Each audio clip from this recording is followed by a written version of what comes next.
No, I grew up in a single home with 4 brothers and sisters.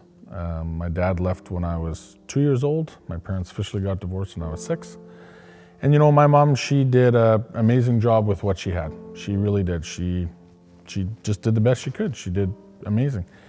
But we always had a church family that was always kind of behind us, supporting us a little bit. And, if I look back now, and, my dad wasn't in the picture at all. There was literally years when I wouldn't see him, even right now to the end. He passed away this last summer, and there'd often be 3-5 years I wouldn't see him at all. And, but if I look back now as I get older and I look at, that saying where it takes a village to, raise a child, and that is literally true in my life. There was different bosses, if I look back, that became mentors, and they didn't even know it at the time. I think they were just doing their thing, and for the most part, they were Christians, and we were kind of on the same page, and they were mentoring me, and I'd pick up, little tidbits from, a few of them along the way, and good guys, like the Ron Lepkes and Bob Brandt and Ted Falk and, my business partner, Randy Wogemuth now, and just guys that, I could lean on at different seasons of my life. And so, I started working fairly young. I was 16. I dropped out of school when I was 17, never finished. I'm a high school dropout. And, by theory, I guess, there would have been lots of things against me. And I remember I even had a girl that I was kind of hanging around with a little bit, and her parents told her that she wasn't allowed to hang around with me. We weren't dating, but I guess they could see the way it was going. And they said, Adam grew up in a single home. He has no father. He's never going to be able to be a husband or, be able to raise a family. And man, I can remember how that hurt me. It stuck with me for years, and it wasn't a good thing. I was going to prove them wrong. And so time goes on, and I got married fairly young, and then we had our son Jonah. We had been married for a year, and we were 20 years old. Life was great. And, you're in this hamster wheel, right? You're just doing life, and you don't even really realize what's going on, and you kind of drift away from God, and things get kind of mundane and nothing is super exciting. And then, the second little kid comes along, and now I got a daughter. And so you think life is good, and then all of a sudden your wife tells you one day that, you're almost like a brother. You're not really like a husband. You're almost like a brother to me. And I was thinking, okay, where have I gone wrong here? Like, if I look back over, my relationship with my father, well, there's nothing happening there. And I look at these other guys that have kind of mentored me along the way. And, somewhere I can remember there was a mental switch in my mind that, okay, I'm going to actually draw the line in the sand, and I'm not going to be like my father. My generation, we're going to do a correction. And yeah, we made lots of mistakes along the way, and I've made lots of mistakes along the way. But we joined Southland in 2005, and right from the word go, the first sermon I'll never forget, Chris was preaching, and it was, we were literally sitting there, and I remember, had that number for our kids and telling my wife the first time that the number comes up for our kids, we're out of here. We're not sticking around. And I remember sitting there and listening to the sermon and looking at my wife and looking around and thinking, like, is there nobody else here? Because he is like literally speaking right to me. And so, we started attending there full time with our kids, and just being really challenged to, it was good, wholesome teaching that you could take home and learn from it and do it and put it into practice. And I had a friend that I'll never forget. We were talking one day, and at this point I think my kids were probably like 6 and 2, and he was outside at work, and he had a horse trailer behind his truck. And I remember asking him, so you're into horses? And he said, I hate horses. Absolutely hate them. He said, you put money in one end and crap comes out the other, and they're money pits. Okay, but you have horses though, I got tons of them, I got 8 of them. Well, why do you like horses? Because my kids like horses. And that just pierced me. Okay, what do you actually mean by that? And he said, well, everybody has a currency, Adam. Everybody has something that is what motivates them, what gets them up in the morning, what they're passionate about, what they love. And for my kids, it's horses right now. I hate horses, but right now my kids love horses. So then I'm going to be into horses.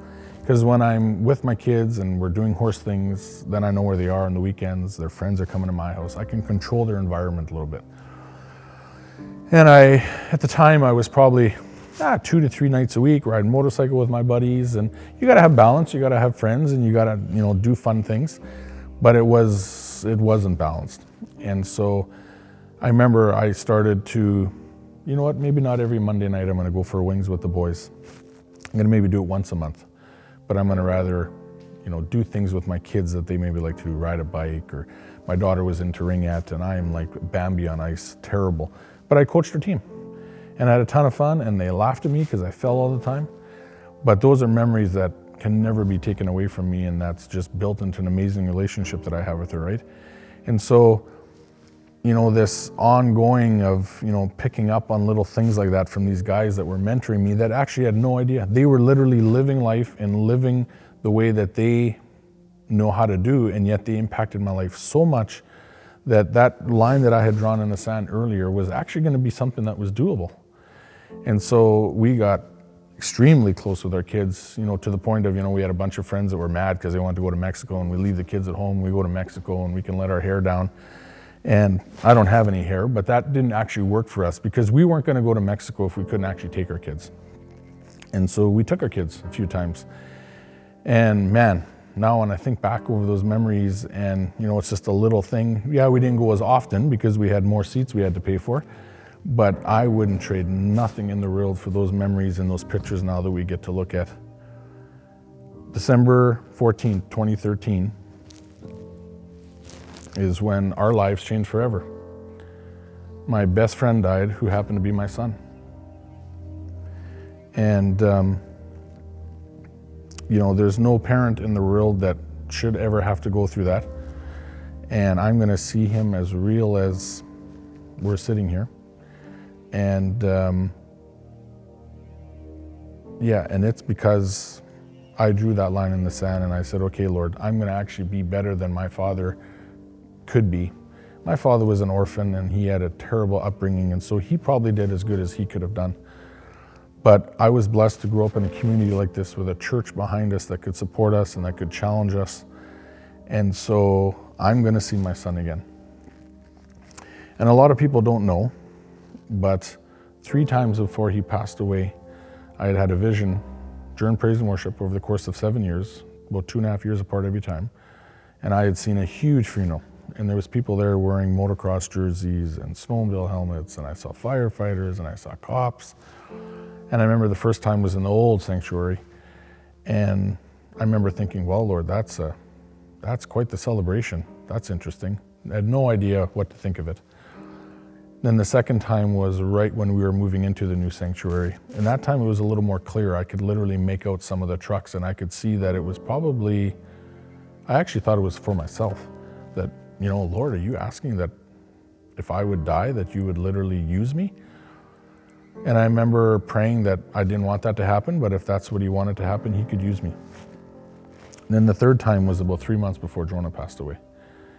And there is nothing on this earth that in my human mind would ever be good enough that God should have allowed that to happen. But the week that Jonah passed away, we were talking about heaven and hell and stuff in the truck as we were driving one day, and it was as real to him. He knew all about it. We talked about it all the time. We talked about how that it didn't matter if we grew up in cardboard boxes or in the best house in Steinbach, we're all going to end up in that box. And so we were never afraid to talk about heaven with our kids. And so it's been amazing how, it's a terribly, terribly hard journey that we're on. But in the same token, we have amazing peace because we know that we're going to see him again. And we know that the 30 years that I have to be here without him someday actually won't matter. We'll actually be able to put this aside, and we'll be able to see the big picture and see the people that hopefully affected that made it to heaven with their families.